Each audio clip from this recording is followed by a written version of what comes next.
We're just looking for the name of the revolver. Hey, Pants is joking around and says Smeggy and Wesson Model 42, but you're closer than you think. That's correct. A tick, tick, tick, tick, tick, tick, tick, a tick, a tick, a tick, a tick, a tick. Ponery got it. Oh, Smith and Ponery got Wesson it. Model 1. Yep. All right, Connery. Congratulations, Mr. Ponery. You are today's tactical YouTube pop quiz champion. So congratulations. And with that, I hand the mic over to Bob. So, Mr. Ponery, once again, that makes you the tactical shot of the day. Congratulations, Mr. Ponery. Congratulations. You want to tell everybody what the actual answer was? Yes, Smith & Wesson Mod 1. There you go. So Smith & Wesson Mod 1 was the answer. And thanks for reminding me. I did not do that. And it was in 22 short.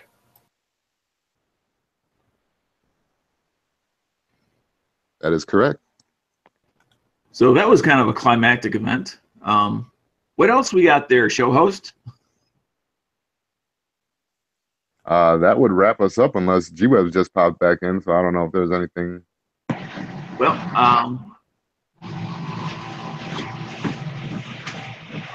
No, I just my phone died as soon as I got in there, so I've been just jumping back onto the computer here. Oh, yeah, no worries.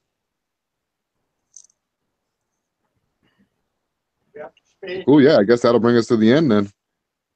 well, do you want to go ahead and do the gun of the day that was in the notes?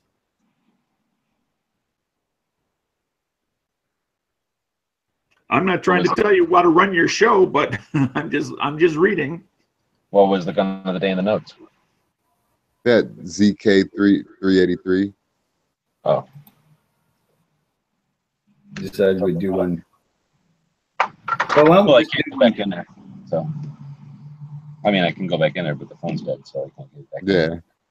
Yeah. why don't you just pick one that you saw that was really interesting, G. Webster? We're all kind of thinking the Johnson would be the one to talk about. I don't know Yeah, much I about agree. it, but it's that rotary magazine thing, what you just kind of dropped rounds into that belly and then closed it, and then it just somehow picked them up and fed them, right? Right. Yeah.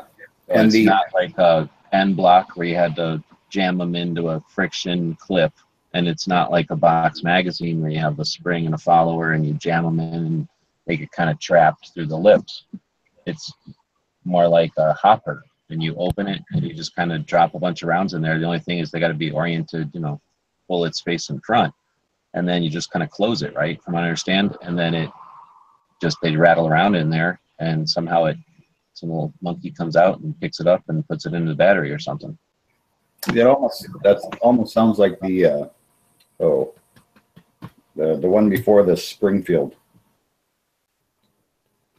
Oh, am I thinking of that one with the square type of opening where you just drop them in there? But That's this the thing one. didn't have a clip or a mag or anything. You just had that belly.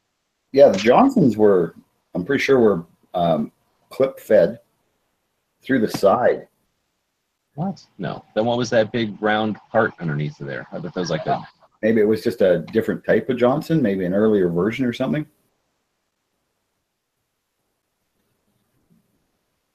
But I do know, like the Johnson rifles and machine guns, they had the magazine went in the side. Are we talking about a U.S. gun or some other kind of gun? We're talking U.S. gun. They were used by the Special Air Service. Concept of using a kind of a semi-loose hopper to just drop your rounds into does seem kind of interesting. I'm wondering why they didn't pursue it as far as Well, a Gen 2. It must not have worked, or else it was super expensive. I think it was more expensive than the Grand was the problem. But I know they worked really well. Like the Special Air Service, those guys loved the Johnson machine guns, which were basically just the Johnson rifles with bigger magazines. You saying the SAS loves Johnsons? Oh! we already discovered or discussed hard thumbs and soft thumbs, so let's not go any further. Hey man, that first Special Air Service was some badass dudes.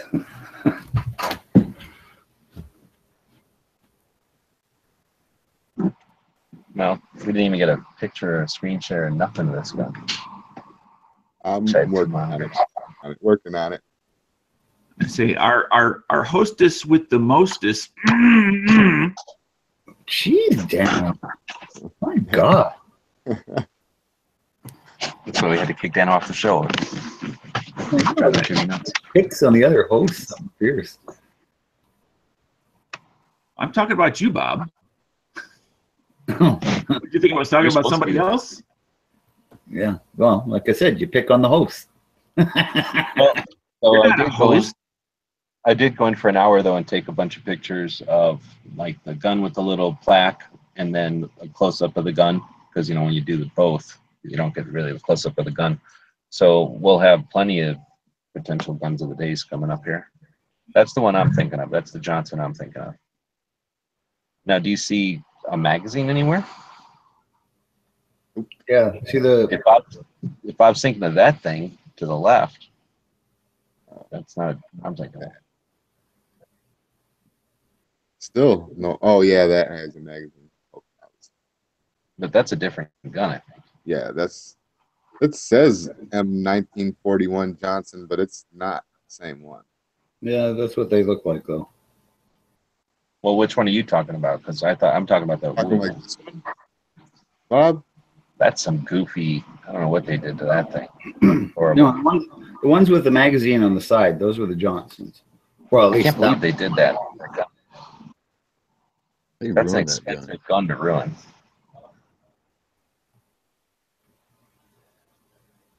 So, Bob, Probably maybe one you're of those thinking about guys that Howard didn't know what Johnson. he had. He probably didn't know what he had. He started doing all that to it.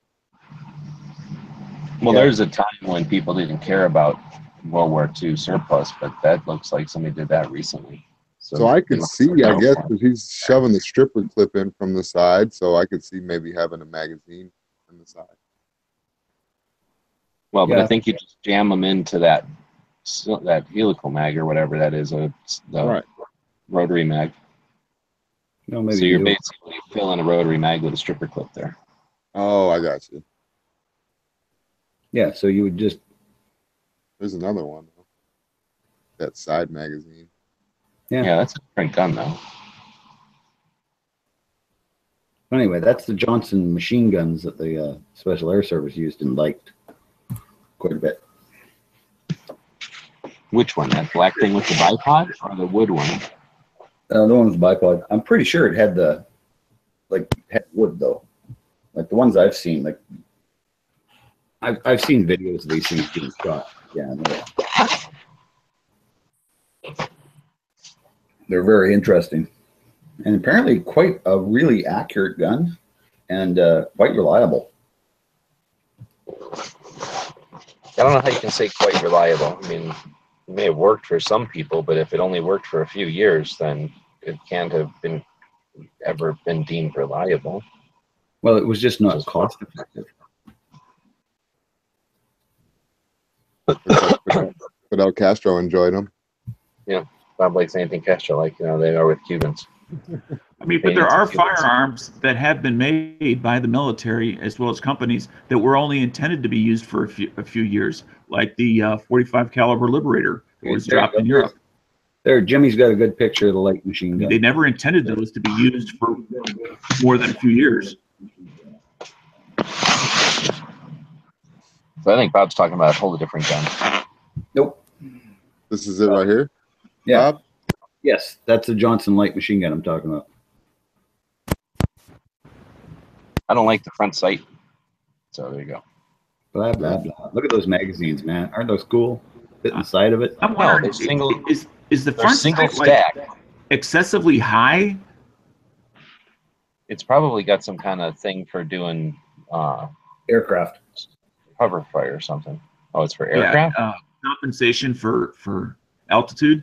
It looks like you're shooting low, but Yeah. Anyway, Oh, it's look a at that. single Somebody stack poured it mag. right I don't know how you can like that mag. That's a single stack mag.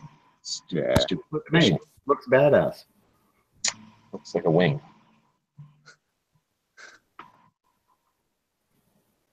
Well, that's a weird looking gun over there. Which one? That's for like Legos or something. I think that's a Lego gun with that little hose sticking out of it for a pistol grip. Might not be out of it.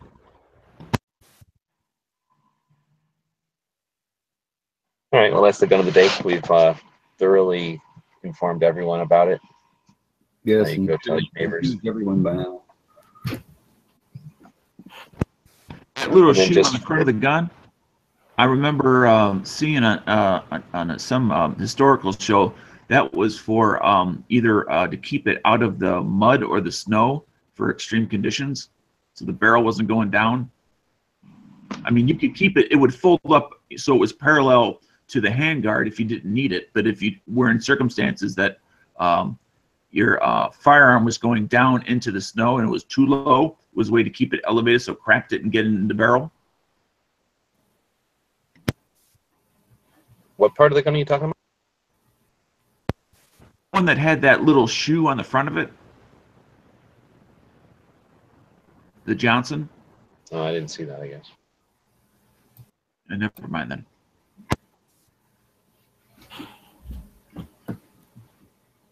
First it was giant hands, now it's shoes on Johnson's. Okay, soft thumbs.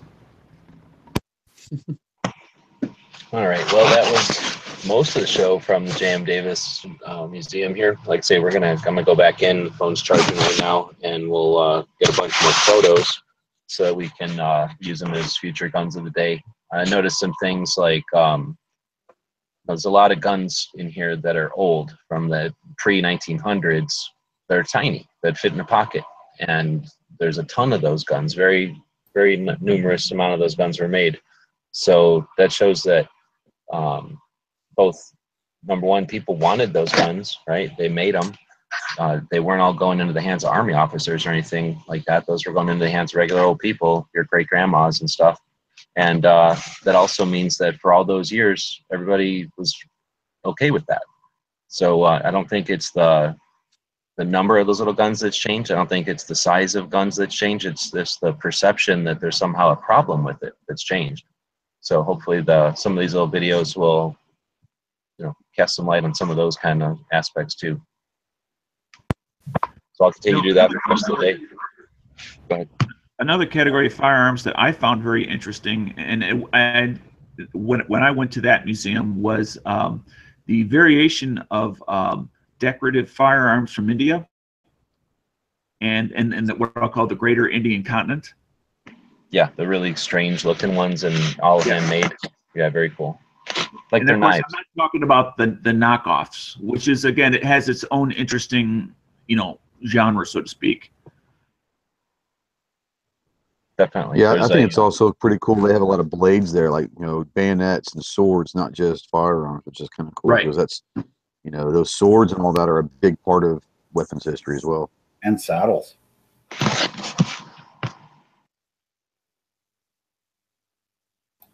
They had a lot of Western memorabilia when I was there. Kind of enjoyed.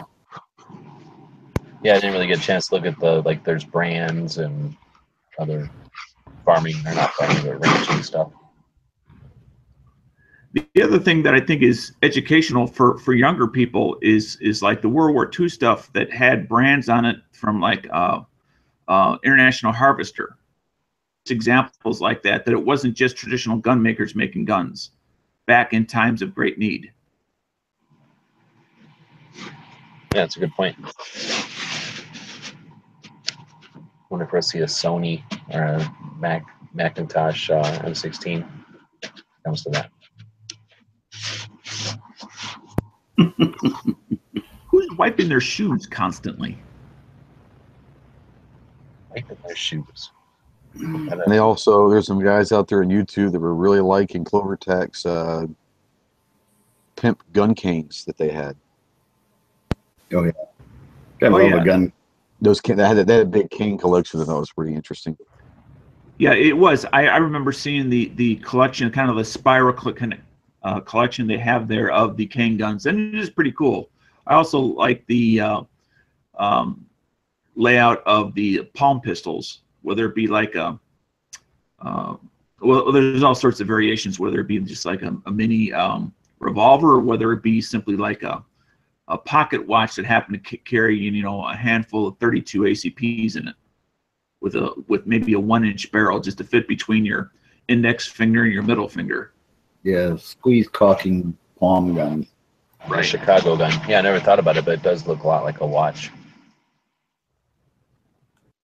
Yeah, it would probably print like a watch. Yeah, you keep in that same pocket and everything, put it on a little chain. That made a lot of sense. Yeah, I just saw like 2 or 3 of those in that one display I think you're talking about. Yeah, that was kind of neat. All right, well, that's the museum, and that was most of the show. So what do we got left? Today is Wednesday, so we've got Clover doing a show, and Matt. I don't know today. Clover. Next Generation. Clover's got Next Generation at 8 Eastern. And then Matt is right after that at 9. I think it's right after that, yeah. Something like that. Right after this show, Pants or Pawnery will usually do a lobby. So if you want to continue the conversation, we encourage you to do so. One of the reasons we moved to this earlier time slot is to open up some room for that. If you're considering doing a show, just start doing it and let us know, and let the Name Gun channels know. Anybody can help you to set up your channels and get everything figured out so that you can do shows like this. If you're creating other kind of content, podcasts or Instagram pictures or doing some kind of a blog, we encourage you to check out Gun Channels and share, collaborate, and be part of the conversation.